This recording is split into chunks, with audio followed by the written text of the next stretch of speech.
Hey guys, welcome back to another video on the Inside Spurs channel. Hope well, hope you're enjoying our Monday and setting the week off strong. Hope you're all safe and well. Got an interesting one today. As you can already tell by my tone, I'm already kind of laughing at a little bit of it. Excuse me, we're going to be talking a little bit about a supposed interest in a player. Emphasis on the supposed. We'll talk a little bit about the Kane situation. Quite a bit has come out today, as well as a defender departing. Let's just jump in. Let's just get the really ridiculous story out of the way. So it came out yesterday that PSG have kind of said to Mbappe, look, lad, if you're not signing a new contract, you're going this summer. We're not losing you for free. In a weird way, kind of like what Spurs are going through, but Kane's more likely to stay longer term than Mbappe is, right? Excuse me. So it came out there was 5 teams that are interested in Mbappe. You've got Liverpool, you've got Real Madrid, you've got, I think it's Al Hilal in Saudi Arabia, which I'll talk about that contract offer that he's been offered, so supposedly. Liverpool, Saudi Arabia, Real Madrid, Man United, and Tottenham Hotspur. Right, lads, first of all, it's not hoppening. Don't even think about getting hopes up. Don't even try and clip this into me thinking we're going to sign him, because we're not. It's just factually not going to happen. We don't even want to pay players that we have at this club right now any more money. And that's being stingy with money. If you're already here, they're cheap. Not bringing in someone who's going to cost 300, 400, 500 million, you know? It's not going to happen, right? Regardless of that, we got linked to him. And I think it was by Marca. And it was just, I can't lie, even I enjoyed the memes. Even I found it quite funny. I was like, there's nothing like putting our name in there for some weird reason. Not to say we couldn't afford him. We absolutely could. But it would completely break the wage structure, the transfer style that we have, and it's completely against what we normally do. So moving on from that, I'm not going to talk about that anymore, okay? I think we can all understand that's not going to happen. Moving a little bit more into, I'd probably say, a striker-based video. Let's actually talk about another one that might come in. And we talked about him in the last video, Ivan Toney. And I was like, well, maybe it's something that we think about in January. Obviously, he's a player that Spurs liked before. He plays the style of play that Kane plays. And I did a video, that was a little while ago. I did another video where I talked about him and I said, it looks like it'll be next summer if we do go for him, if Kane leaves. Well, Simon Jones in the Daily Mail Sport has said that Tottenham Hotspur are amongst clubs who admire Ivan Toney and could look to sign him in January after his ban is served, with the club making plans in case Spurs striker Harry Kane does depart. I don't actually know exactly when his ban ends, and I'm not going to sit here and be like, oh, it's February this, it's March that, all right?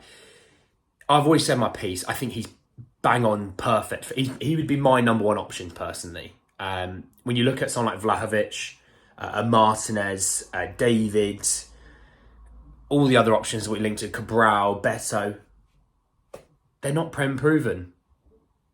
They're not English, helps the homegrown as well.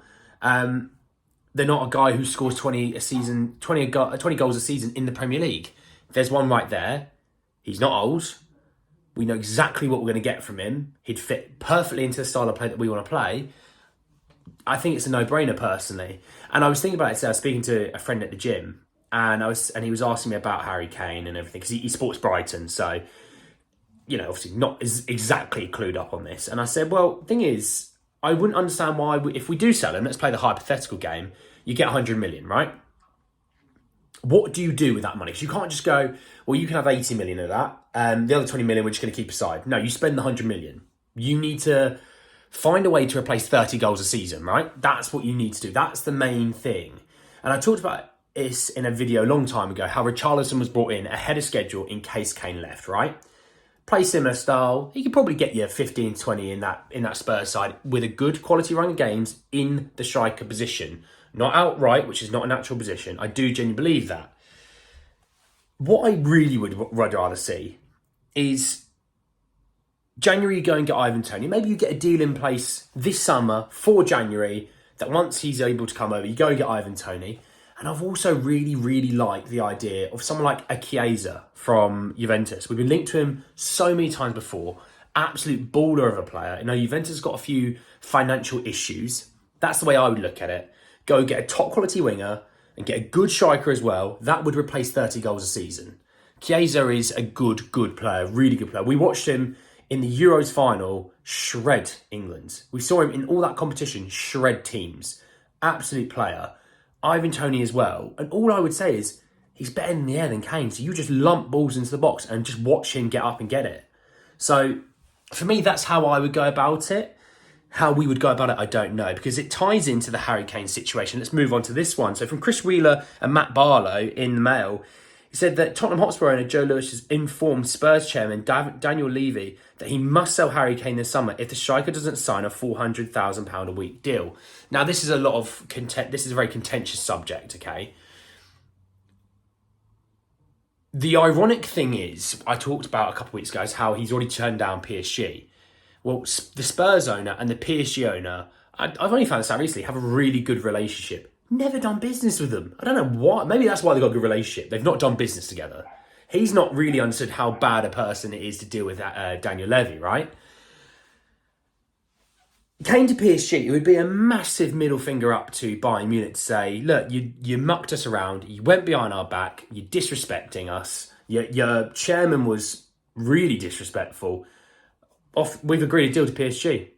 For you to get him, you need to bid more than PSG. And PSG will obviously easily outbid Bayern Munich, especially with money that they're probably going to get from an Mbappe sale. Because if you don't know, Al Hilal supposedly offered about 300 million for 1 year. They have to give him a 1 year deal. The rumoured contract's about 700 million euros or something stupid. And then he's free to go in the summer to Real Madrid, which I think FIFA would probably put a block on, or UEFA would put a block on that. I don't think they'd have that. But they're going to get offered 200 million for Mbappe. So they're going to have the money and they'll say, look, here's 110 million, give us Harry Kane. And we'd probably go, yeah, all right, there you go, see you later. Take it easy, Harry. And that would give you the money to get a Chiesa and a Toney, by the way. Like, genuinely, see how my brain's kind of working. Always 1 or 2 steps ahead, right? I don't know if that story's true, though, personally, because I think Harry Kane, he's never said he doesn't want to sign a new contract. He just wants to be shown assurances. He wants to be shown improvements, and he wants to be able to challenge for things. Like I've always said, do you back yourself to do it this year? If you don't, sell him. As Daniel Levy, admit defeat now, sell him. Because Postecoglou doesn't want to have to deal with these questions all summer. I'd be bored of it, personally. It's about 2 weeks into these press conferences, about 3 weeks in maybe, and all he's done is get asked about Harry Kane, people turning up to the press conference with a Bayern Munich Harry Kane number 9 shirt. I don't blame him. Would you want to be asked the same question every single day? Or the same few questions every single day? I wouldn't be. It's like micromanagement at work, and you felt it at your job, I felt it at mine. No one likes micromanagement. And if you're a micromanaging manager and you're watching this, shocking, all right? But it's one of those things that I just don't see it happening personally. We're talking about Bayern Munich supposedly going to make a third bid. It's going to be worth about £85 million. They're still £15 million short.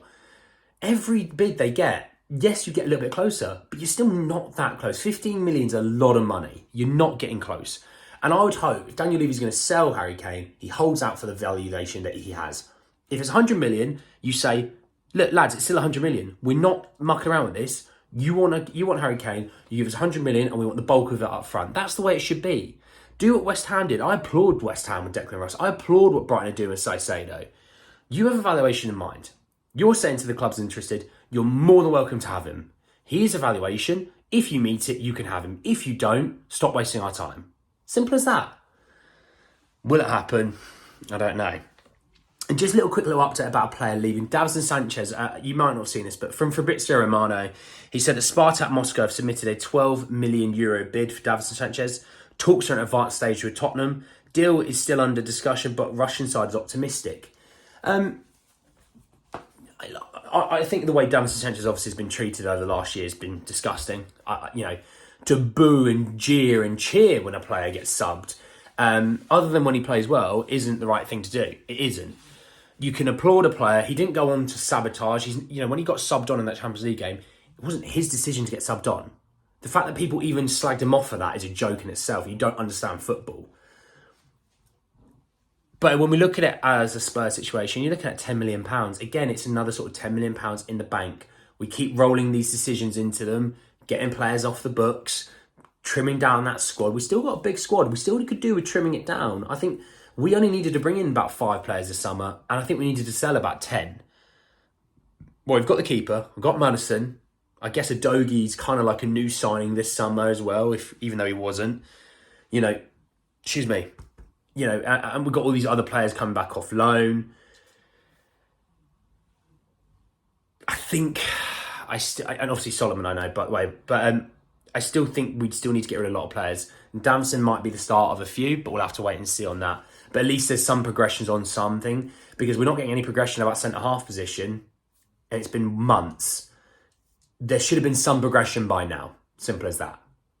But anyway, guys, that's the end of the video. I hope you did enjoy it. Drop a like on the video if you did. I'll have another video out a little bit later. We've had some big updates around the midfielder situation, players in and out. Stay tuned for that.